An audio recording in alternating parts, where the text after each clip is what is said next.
This is a very quick and dirty marking knife that I made. Used hand tools, recessed the blade into the handle, and if you can see there, poking through there, the remnants of some two-sided carpet tape. All I did was just press it in there. We'll see how it works out.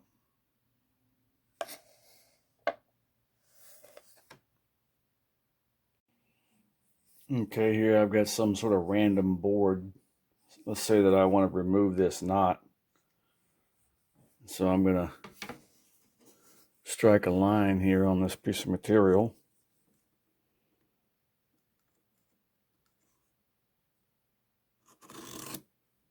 Go light at first, then heavier, and heavier, and heavier. So, I mean, you can see the line that it cut.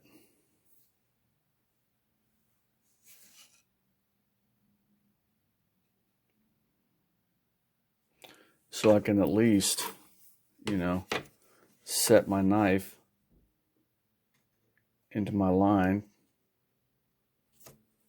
and then transfer my line all the way across if I want.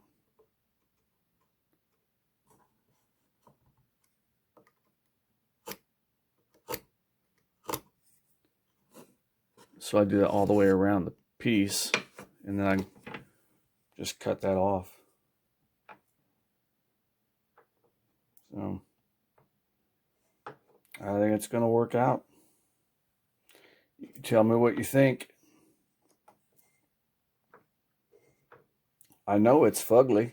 You ain't got to tell me that.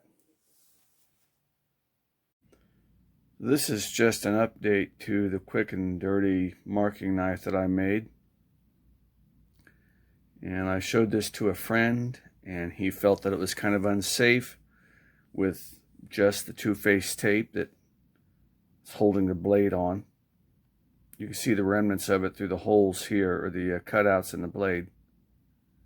And so I came up with a way to try to hold the blade in there better, and I'm using this washer as a clamp to hold the blade in place. And as you can see, the washer is bent so that it adds clamping pressure against the blade. We'll see how that works out. I suspect it'll be okay, but I don't know. We'll see.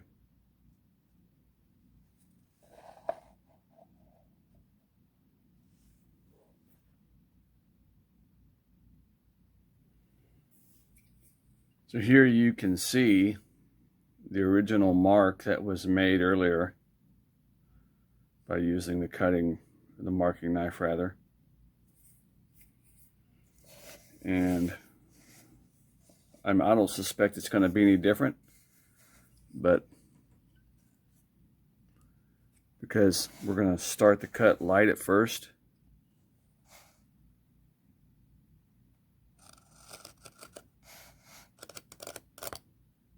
And I'm going to go a little heavier. Now I'm going to put quite a bit of pressure down this time and see what happens. I mean, I'm really putting a lot of pressure on there.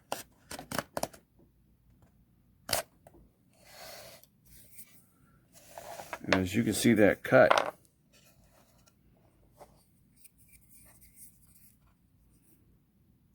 right here, I don't know how well you can see that.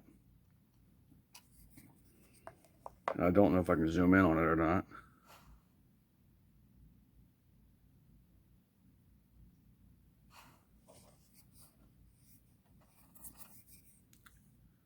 That's pretty deep. That's a pretty deep cut.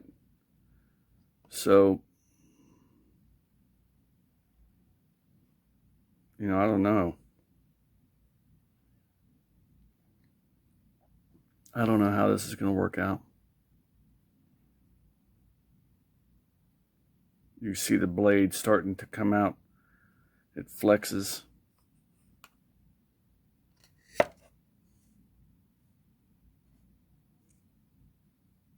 You know, yeah, you can see, if you look here, you can see that the blade is actually coming out of the recess in the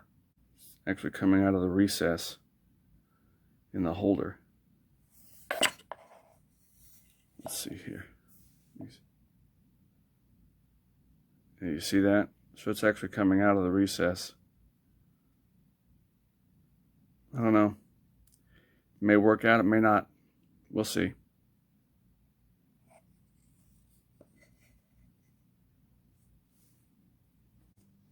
All right, doing a little more work on this.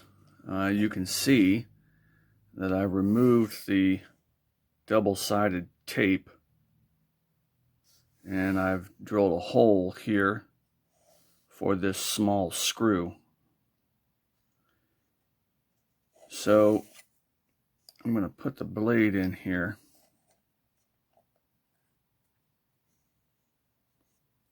And then add this small screw.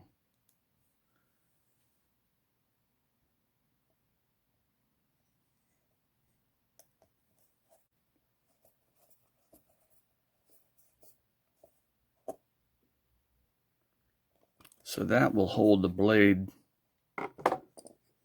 down into the holder up here. And now I can tighten this down, and it'll hold the blade in the back.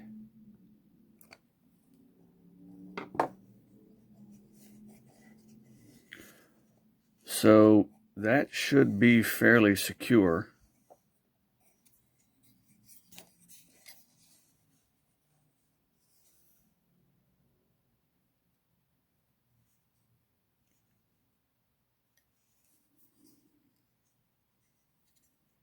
But it doesn't look like it's quite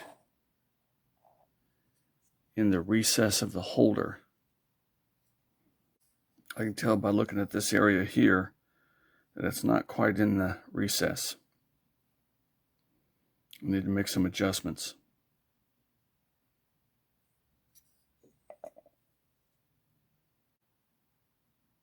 So I've made a few minor adjustments, nothing that's really major. Just removed a little bit of material from this end of the blade right here, underneath there.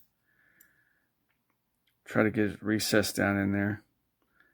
But I think that this screw here will help a whole lot in holding it and keeping it from flexing so much. So we'll see how it works out. I'm going to continue to use it. I think it's a lot more rigid than what it was. And I think it'll be okay.